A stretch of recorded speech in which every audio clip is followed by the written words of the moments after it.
This is the oil drain plug on my 2017 Duramax. You can see it's been doing a little drippity drip. So today I'm going to change that plug out for this new drain plug. They're about $5 at the GM dealer, but I'm going to do it without draining the oil and without losing any oil. All right, let's get started by removing the 710. I picked up this shop vac multi-size adapter tool and then shaved it off to the right size. And I'm going to stuff that down in where the 710 goes. It just kind of fits in there nice and snug. And now I'm going to attach the shop vac to it. Clean the area. And then kick on the vacuum. I have this handy dandy little remote, but if you have a helper, that really makes it easy. While that vacuum's running, pull out the old plug.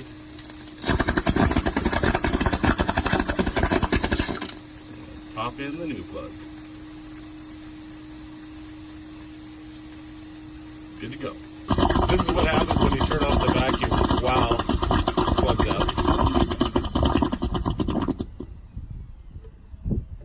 And kick it back on.